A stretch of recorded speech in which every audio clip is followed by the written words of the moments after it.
Okay,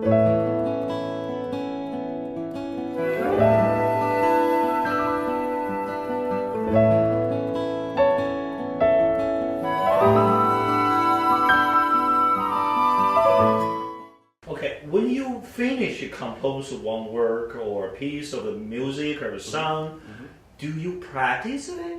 Or, I mean, in other words, do you change it with something there? Oh, you yes. just want that, you still do that? So, some songs that I've crafted, once in a while, every single note has to be exactly just the way it's composed. And if I move something or change something, it's less of a song that way. A lot of times I spend so much time in the crafting of all the melodies together that it's usually the best thing to play it as I've crafted it rather than deviate too far from that, because it's like anything else. If you worked a long time on a poem, or if you're writing a paper, for something, or a speech, speech writers, they know this. Everything's got to be crafted, and if anything starts deviating very far from that, it's less of a powerful presentation, right? So I spend a lot of time doing that, crafting it. Okay, I know you compose a whitewater chapstick. Yes. That's your very important works, right? Yes, it Could is. you please introduce of that, how it work, how it begin? Yes. How you enjoy this piece of the work?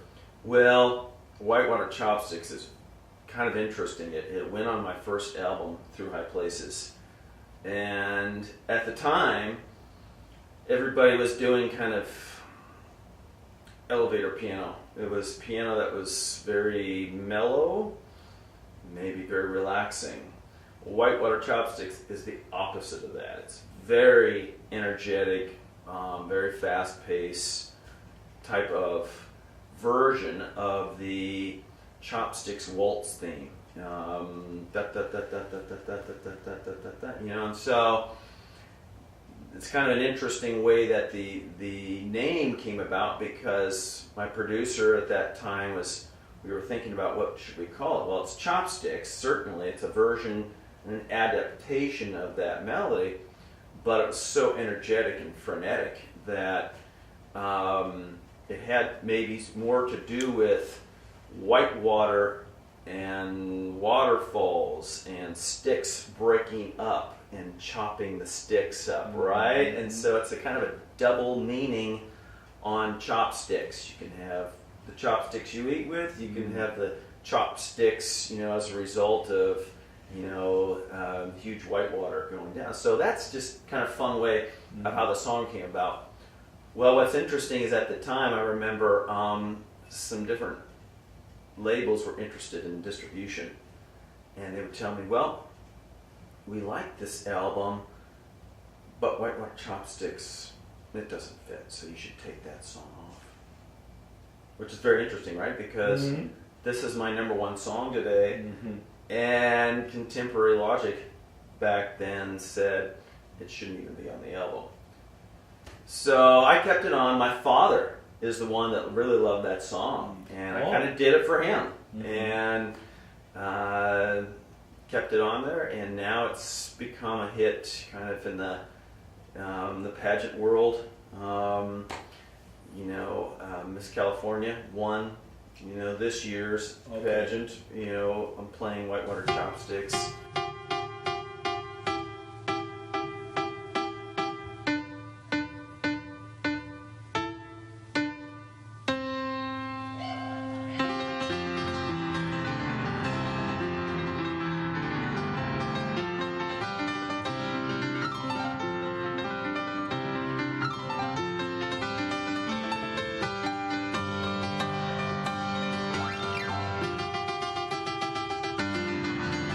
In 2011, Miss Nebraska took this song and she won the Miss America pageant. Wow.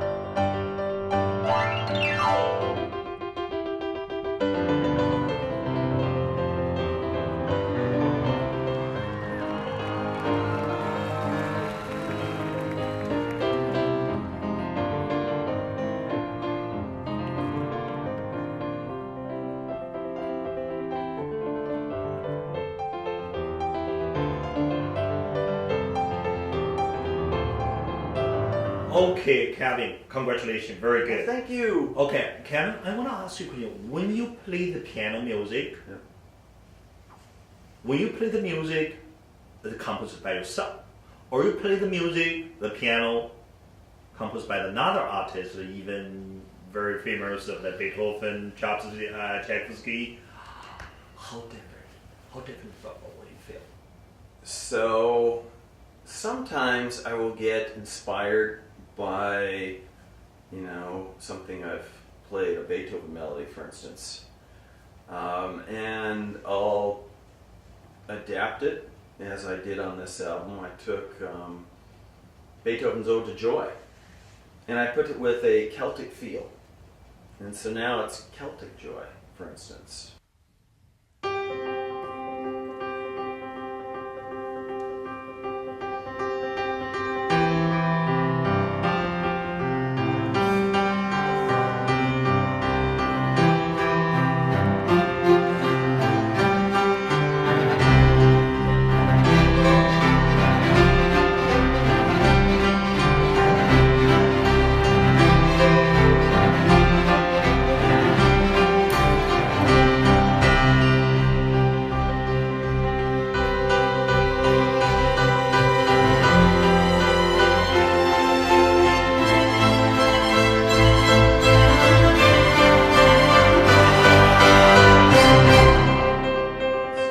So that can happen, and then and other times, I'm just playing on the piano, and music will come to me that's just new on its own. So that's just what makes all composers unique. They're putting, the sum of who they are and all their experiences, and that comes out in the music that they're doing. When you play the piano, Yeah. when you face on the stage, when you face your audience, Yeah. okay, I really want a very serious question. Okay. What do you deeply want to give your audience? I want them to be able to experience the feeling and the passion. I really am more interested in music that touches people's lives, changes people's lives in some way, shape, or form that affect people.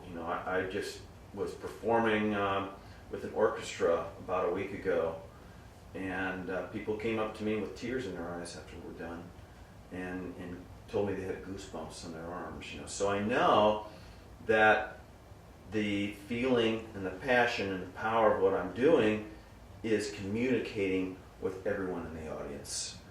So that's my understanding. When you answer this question, even being the host, or if I'm where you audience, I can tell you want through the music to give the people your passion and your love Yes. and the feel.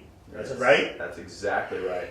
So when you play the piano, you don't think about the technology, how you practice that. Yes. You want to think of the feel. Yes. You think the pure feeling, how you Yes. can, through this moment between the audience and you. Is that right? Exactly. And that's why, a lot of times you'll see me in videos and I'm closing my eyes.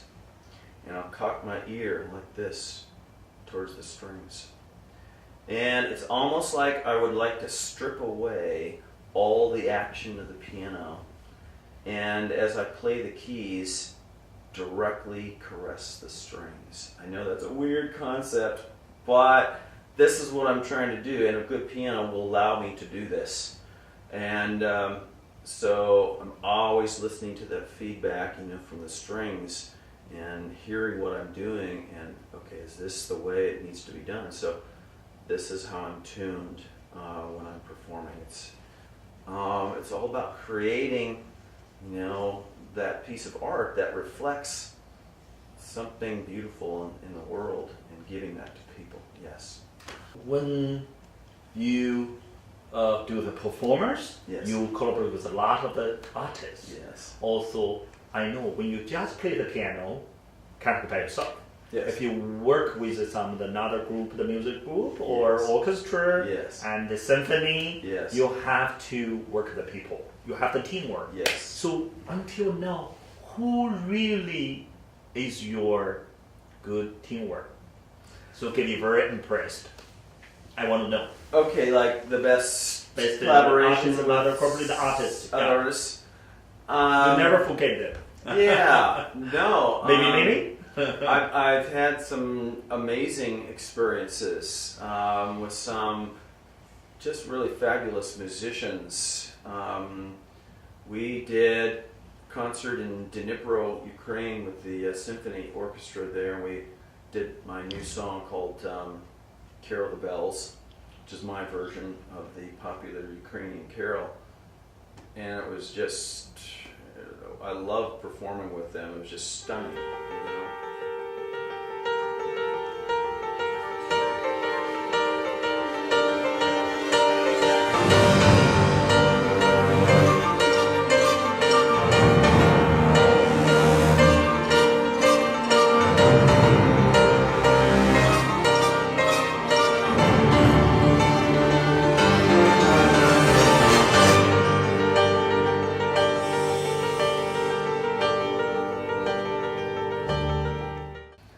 Played with people like the Lviv Virtuosos, you know, just amazing chamber orchestra group in Lviv, Ukraine.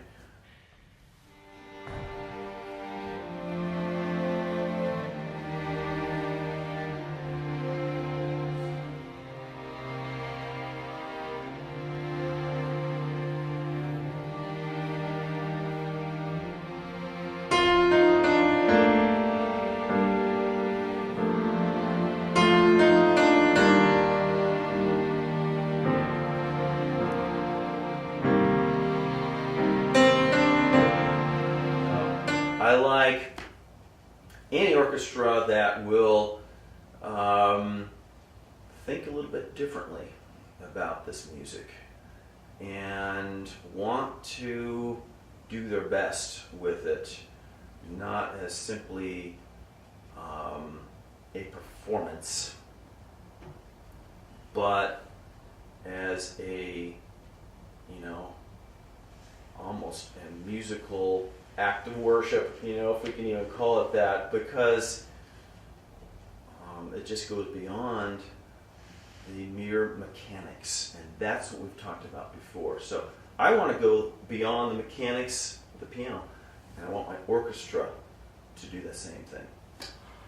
Okay, Kevin Jones, I know you work with another artist, like you used to work as a producer, Gerard Mold, right? Yeah, Gerard Mold. He's a producer of the Cinderellas and the Gerard Park.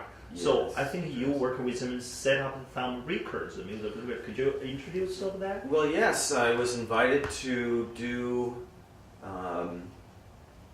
a project that was a documentary film as the composer and soundtrack producer. And so I ended up working with my longtime friend Jim Hainan, who had done Into the Spear and some other films that had come out, and I've worked with him over the years on some different projects as well. Well, I started composing and sending them tracks, and in a few months he was talking to me about how, you know, they were really enjoying the tracks that I was giving him, and then I had found out that recently Gerald Mullen had come on to the project as producer as well, and so this is kind of how this came about.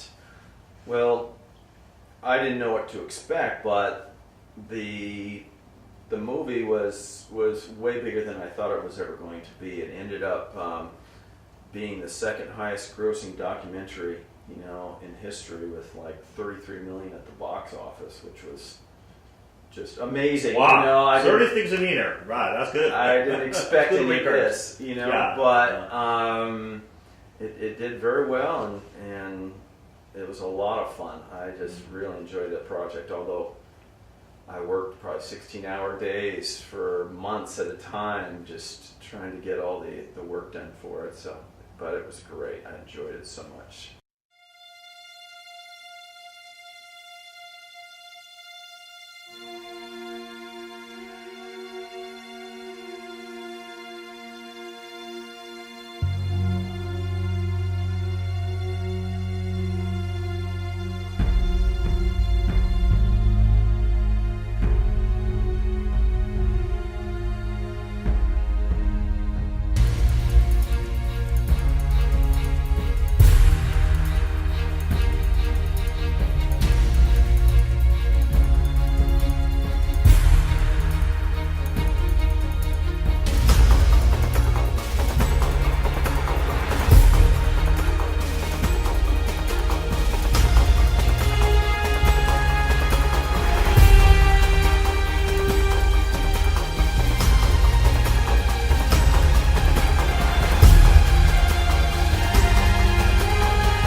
I know that our mood either to be up down. Yeah.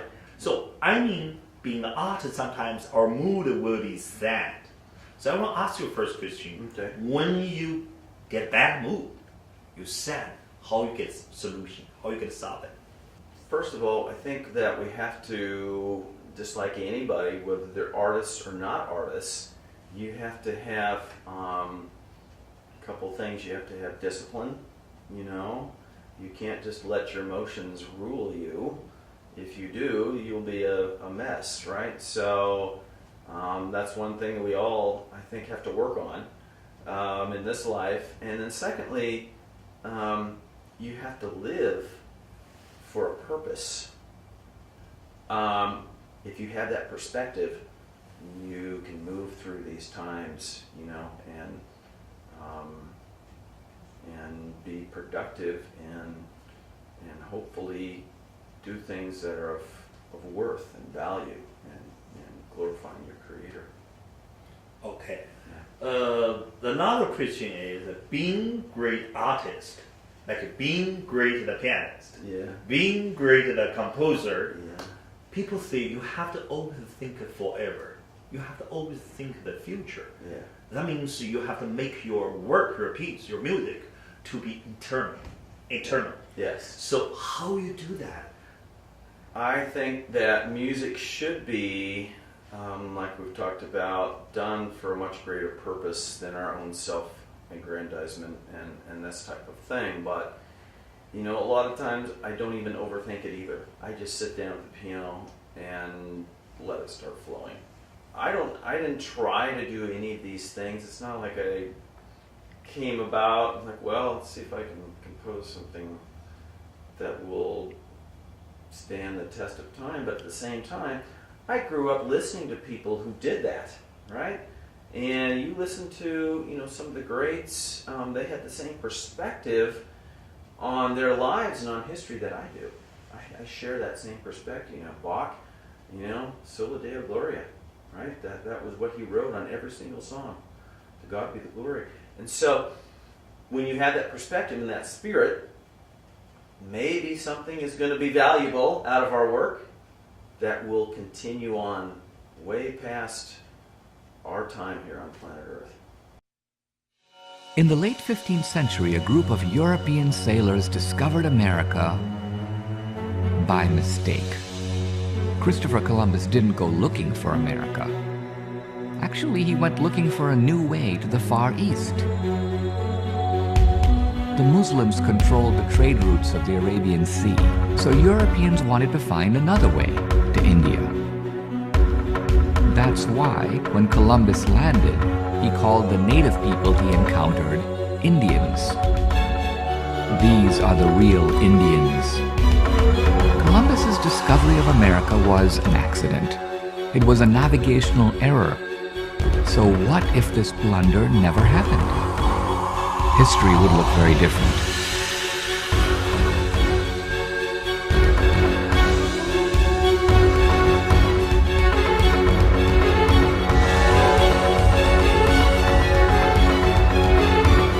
What would the world look like if America never existed?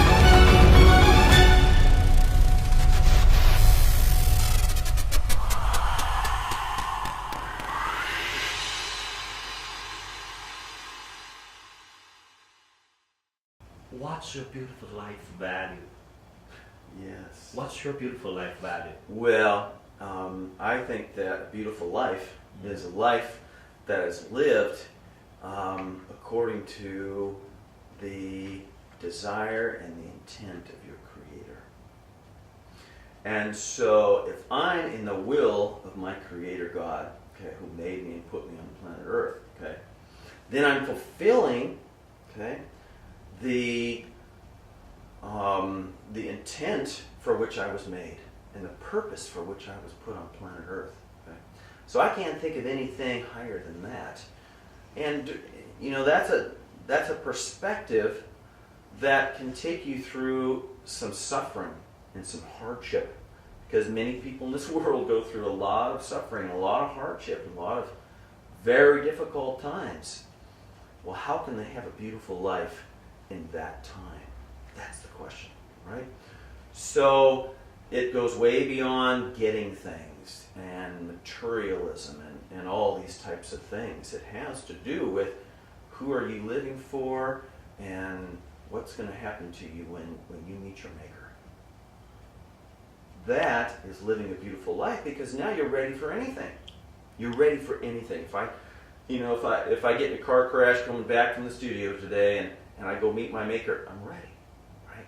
Now you can live that life, okay?